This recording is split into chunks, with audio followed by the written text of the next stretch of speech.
ഇപ്പൊ ഏറ്റവും കൂടുതൽ കസ്റ്റമർ പരാതി പറയുന്ന കാര്യം എന്താണെന്നറിയോ? ഇത്രയും ചൂടുള്ളപ്പോൾ മേക്കപ്പ് ഒട്ടും ലാസ്റ്റ് ചെയ്യുന്നില്ല, ഇങ്ങനെ മെൽറ്റായി ഉരുകി ഇങ്ങനെ ഒലിച്ചു വരുന്നു, അതുപോലെ തന്നെ ഓക്സിഡൈസ് ആവുന്നു എന്നൊക്കെ പറഞ്ഞിട്ട് കുറേ കംപ്ലൈൻസ് ഉണ്ട്. അപ്പൊ അതിന് പറ്റിയൊരു സൊല്യൂഷനാണ് സെറ്റിംഗ് സ്പ്രേ ചേഞ്ച് ചെയ്യുക എന്നുള്ളത്. ഈ ചൂടുള്ള സമയത്ത് നമ്മൾ ഈ ഗ്ലോ മേക്കപ്പ് മാക്സിമം ഒഴിവാക്കുക. ഈ നമ്മുടെ മേക്കപ്പ് കുറച്ചും കൂടി മാറ്റ് ഫിനിഷ് ആയിട്ടുള്ള മേക്കപ്പ് കുറച്ചും കൂടി സ്റ്റേ ചെയ്യും, ഗ്ലോ മേക്കപ്പിനേക്കാളും കുറച്ചും കൂടി സ്റ്റേ ചെയ്യും.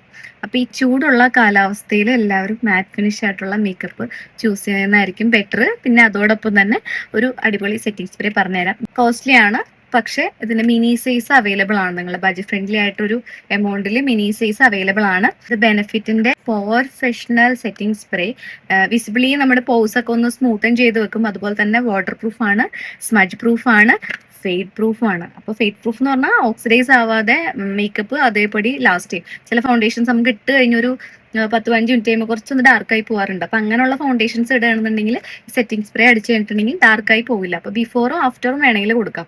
ഒരു പ്രൈമർ പോലെ വർക്ക് ചെയ്യുന്ന ഒരു സംഭവമാണിത്. അപ്പോൾ വാട്ടർ പ്രൂഫ് ആണ്, സ്മജ് പ്രൂഫ് ആണ്. അപ്പൊ നമ്മൾ ഇടുന്ന മേക്കപ്പ് ഇപ്പോൾ ഗ്ലോസി ആയാലും അതൊന്നും സ്മജ് ആവാതെ ലാസ്റ്റ് ചെയ്യുകയും ചെയ്യുന്നത്. നമ്മൾ സ്പ്രേ ചെയ്യുമ്പോൾ വാട്ടർ ആയിട്ടല്ല വരുന്നത്, മിസ്റ്റ് ആയിട്ടാണ്. അപ്പൊ എന്ന് വെച്ചാൽ കുറച്ചും കൂടി സ്മൂത്ത് ആയിട്ടിരിക്കും മേക്കപ്പ്. ഇപ്പൊ ഇനി മേക്കപ്പ് ആർട്ടിസ്റ്റുകളായാലും പേഴ്സണൽ മേക്കപ്പിനായാലും സെറ്റിംഗ് സ്പ്രേ ചൂസ് ചെയ്യുമ്പോൾ ബെനിഫിറ്റിന്റെ ചൂസ് ചെയ്തോ. അടിപൊളി സെറ്റിംഗ് സ്പ്രേ ആണ്, സോഫ്റ്റ് ആയിട്ടുള്ള മിസ്റ്റാ വരുന്നത്. അതുകൊണ്ട് എല്ലായിടത്തും ഈവൻ ആയിട്ട് എല്ലായിടത്തും സ്പ്രെഡ് ചെയ്യും. അപ്പോൾ ട്രൈ ചെയ്ത് നോക്കാം. ലിങ്ക് വേണമെന്നുണ്ടെങ്കിൽ ഒന്ന് കമന്റ് ചെയ്താൽ മതി, മെസ്സേജ് ആയിട്ട് അയച്ചുതരാം. അപ്പോൾ ഓക്കെ, ട്രൈ ചെയ്ത് നോക്കാം. ബൈ.